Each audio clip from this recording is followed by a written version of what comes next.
What is up, YouTube? Jared, RedRacer video, bringing you another one today. Today's video, guys, I always tell you guys in the comments, say something, tell me what you want to see next.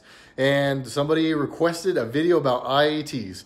So today we are talking about IATs. For those that don't know, inlet air temperatures. What are they? How do they affect the car? What are the things you should look for? And we're doing that right now.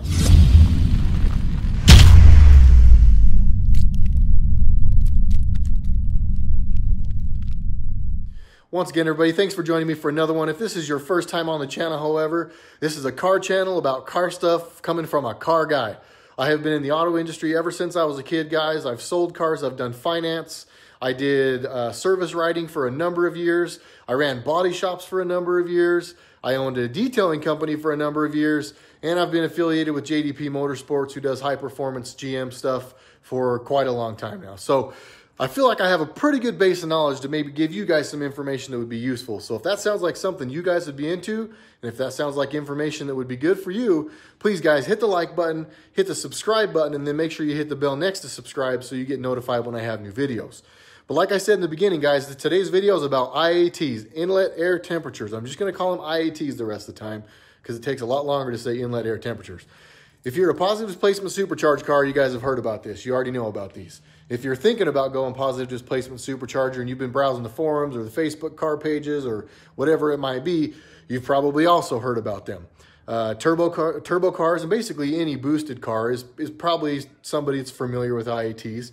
Naturally aspirated cars are far less affected by this, so they maybe don't have to worry about it as much, and maybe those people haven't even really spent a lot of time thinking about this stuff. But anyway, I think most people know about them. And in my opinion, there's kind of maybe a misconception about exactly what they do and how they affect the car, okay? Your IATs are essentially the temperature of the air that is going into the engine and is how the car says, okay, we have this much air. You've got a mass airflow sensor that says there's this much air. And then you have an IAT sensor, an inlet air temperature sensor that says this is the temperature of the air. And then it basically does calculations based on that. It says, you know, the air is this dense and there's this much of it, so we need this much fuel and this much spark. That's how the car decides how much power it's making. Positive displacement supercharged cars, guys, are the most affected by this, and they are the most affected by it for this reason. Well, for a number of reasons. One, your blower's sitting on top of the engine. So for those that don't know, and most of you probably do, heat rises. So the hotter the engine's getting, the harder you're working it, or the more it's sitting in traffic, the engine is creating heat that is then rising up into that supercharger. That heated air that is rising up, or the heat that is coming up into the supercharger or into the path of the air, is also then getting compressed by the supercharger. So not only do you have hot air in the beginning, you've also got hot air that's then being compressed, which makes it even hotter, making the inlet air temperature, the IATs, just crazy high. There are ways to combat this. You know, you can buy better superchargers, and I'm not going to, you know, try too hard to bash people, but I'm going to just throw this out there. Edelbrock E-Force blowers, guys, they tend to be hot. They just do. They have been forever. Every time a new one comes out, they claim, oh, this is our coolest, most efficient unit ever, and yet they still always end up being the hottest. Vinny, Gots to Go Racing, do me a favor, my friend, and comment down below and tell these guys about your blower. Vinny runs an Edelbrock blower, and it's hot. It's IATs are one of his biggest issues. He's always pulling a ton of timing at the end, and he kind of struggles with that. Depending on the climate you guys run your cars in, you know, if you're in a cooler area with cooler temperatures and things like that, then obviously you're not going to be as affected. But if you're trying to run a positive displacement blower in Las Vegas or, you know, in California during the hot months or just anywhere, IATs are going to be something that cause you problems. And when I say problems, guys, here's what I'm talking about. Because I had somebody the other day that wrote me on Facebook and said, man, my inlet temperatures were so hot the other day I had to pull my car over.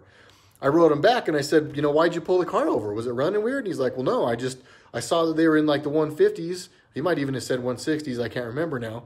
But he was worried. Guys, you don't have to worry if your inlet temperatures get high. I mean, if they're like stupid high, then you probably got other problems before that. And those will be the reasons you shut the car down, not because of your inlet temperatures. The car knows the inlet temperatures are hot. And if it's over, I think 130 or 135, forgive me for not knowing yet, guys. I am teaching myself tuning right now. I did order all the stuff from the tuning school, and I am going to start tuning my car in the next little while, but there's a lot to learn, and it'll be a minute. But at basically 135 or 130, somewhere in there, the car begins to pull timing. So the car knows, hey, the air is really hot, which means the air is less dense, meaning there's less oxygen in it. It creates less power. But the hotter the air, the more chance you have for detonation and the more chance you have for the car breaking, you know, blowing up, whatever it's going to be.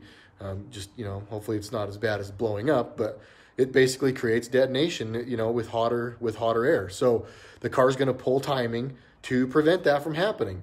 This timing, guys, it can be as much as like 7, 8, 9 degrees of timing, somewhere in there. And at the top of a quarter-mile run, when I have my car Magnuson Supercharged, my hottest inlet temperature I ever saw was 172. I don't remember what it was at the beginning of that run, but it was 172 by the end. And if memory serves, I want to say that I was like just cresting 130 when I started that run. So the compressed air from that supercharger can really, really heat up that air. So you've got the heat from the engine rising up into the blower. You've got the blower then compressing that air, and it's exponentially bad. It's not, again, not bad like the car won't run, but bad like you're definitely not running peak power at that point. 7 to 8 degrees of timing, guys, that could be like 140 or something like that horsepower. You know, again, don't quote me exactly because I'm not 100% sure. I am not a proficient tuner yet, but it's a lot of power, you know. So for the guys that are drag racing and for guys that are looking for repeatable performance, IATs are the enemy, because if your car is pulling that kind of timing, your car is not making anywhere near the power it could. And an extra 120 or 110 or 140 or whatever it is, that is a lot of power to take off your car. My best pass in this car was 10.369 at 135 degrees. And on that run, I was over 170 degree inlet temperature. If I had been in the 150s or in the 140s, or better yet, if I'd have been just a little over ambient, not been pulling any timing at all, that quarter-mile pass in my car is substantially faster. So positive displacement supercharged cars are going to be the ones that are affected by this. Again, Edelbrock blowers tend to be the worst at this. The Magnuson blowers are better. They are a more efficient unit. And now Maggie's even got it updated bricks that a lot of you guys probably already know about. $400, you upgrade the bricks in the blower, and it's a lot better. I've heard as much as like 30 to 40 degrees cooler inlet temperature. So that's a massive amount of power, you know. And if I was 40 degrees cooler on inlet temperatures on my quarter-mile pass, my car's probably not pulling any timing yet, and I make a much better run. So I also, as an asterisk to that, I believe all the new Maggie 2300s have those updated bricks. So I had one of the early ones, and that's why mine was affected. So another common misconception, we'll just throw this out there. I know I'm going to get a lot of arguments from guys on this one because there are guys that are Whipple diehards. Just because you have a 2.9 liter Whipple, that does not mean that your car is not going to make heat and whatever. It's okay. Listen, here's why the Whipples tend to make more power.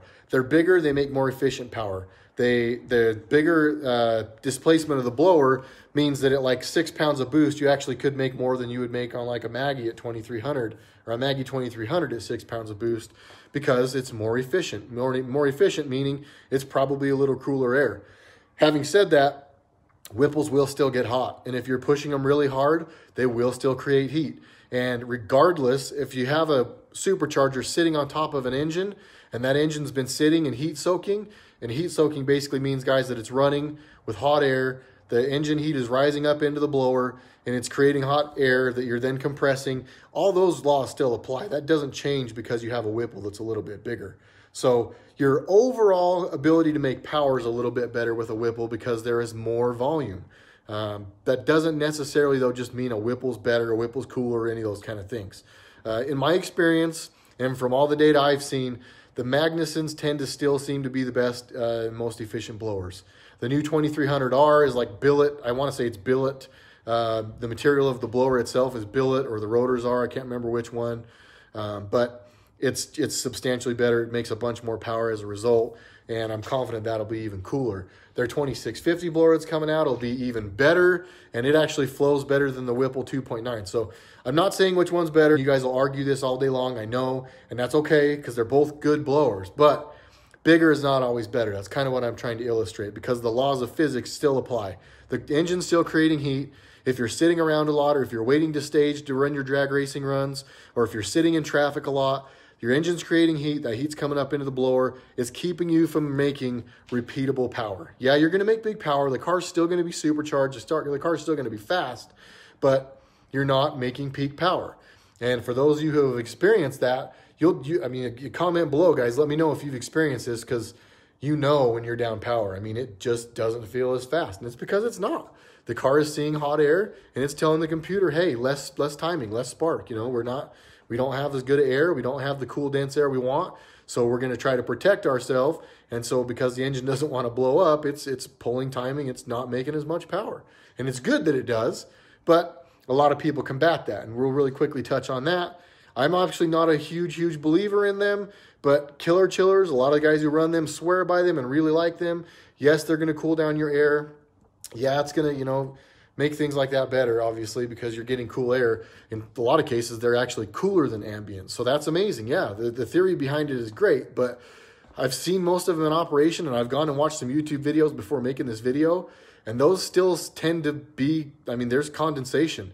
There's pipes that are freezing up a little bit on them and frosting over.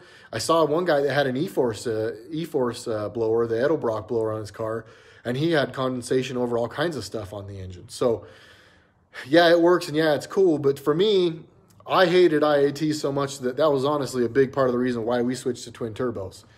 This intake manifold is never, ever super hot. And even in traffic, the most I've ever seen is like 20, 25 degrees above ambient. So the hottest temperatures I'm ever going to see here are like 95, 100, maybe 105 in the like real rare hot days. And so for me, I'm probably never going to be in a situation where it's pulling timing. Having said that, we spray methanol in this car, and as soon as I give it enough gas that I see my methanol light come on, I look over at my inlet temperature gauge, and you can watch the temperatures just fall.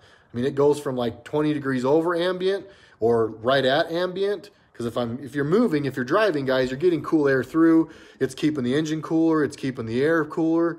It's really only when you're sitting, and they call it heat soaking, when you're just sitting and letting the heat from the engine just soak up through the blower or up through the manifold or whatever. But with methanol, guys, it's going to help a lot. So, you know, if you're asking how you combat IATs, in my opinion, there's a number of things you do. One, you buy a better blower, you know, and my recommendation is Magnuson. I know there's guys out there that'll say Whipple. I know there's going to be guys out there that say they have an E-Force blower and it's never been a problem. To those guys, honestly, I just say you're not racing the car, not paying attention to IATs, or you just don't understand how it works, because I'm sorry, the E-Force blowers are just hot. They always are. Again, Vinny, please comment down below and tell these guys what I'm saying is actually somewhat accurate. So there, first thing, guys, pick a good blower. Second thing, maybe don't go positive displacement blower. You know, if you're going to be just drag racing, you're either going to have to find ways around it. So like killer chiller, or a lot of people just do like ice on the blower. And there's, again, schools of thought, people that say that you shouldn't ice the blower. I've done it, never had a problem. I know a lot of people that do it, never had problems. But there are people that'll say you'll shrink the housing and a rotor will hit. Again, I've never seen it. A lot of guys get these big heat exchanger reservoirs, so they basically will like have another reservoir in the trunk. They'll fill up with ice, and that'll cool things down.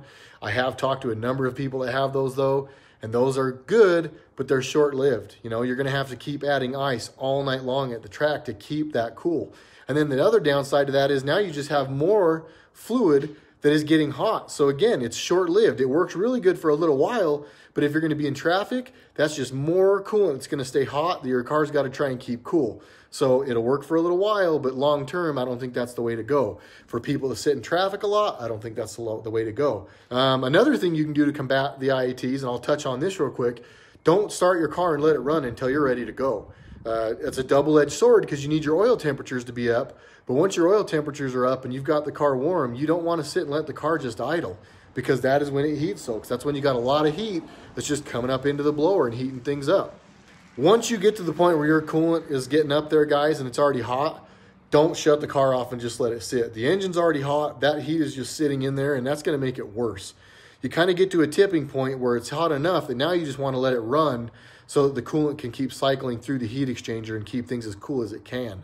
But in my experience, once you get to that point, you're kind of doomed. You're just not going to be on peak power for that quarter-mile run. So a lot of these guys, like I say, are just waiting until they get to the line, pushing it to the line, starting it up, making sure their oil temperature's there, and then they're taking off. In a lot of cases, they're doing it with oil temperatures that aren't where I would recommend you doing it. So having said all that, guys, my solution for it was I went to twin turbos. I don't know why, honestly, because I don't drag race a lot and I don't really care a lot about drag racing.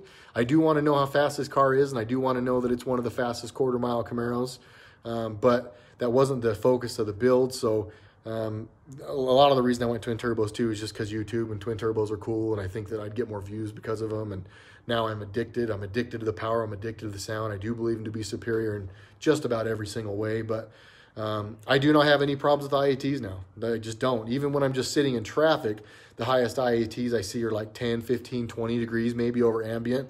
And as soon as I give it some throttle and my methanol sprays, it frosts up that inside of that manifold really quick. At least it must, because I can watch my IATs just plummet to where they're at or below ambient most all the time. So better blower guys or ProCharger, and I've had a lot of ProCharge guys say their inlet temperature suck too, so I don't know if that's a solution, or twin turbos.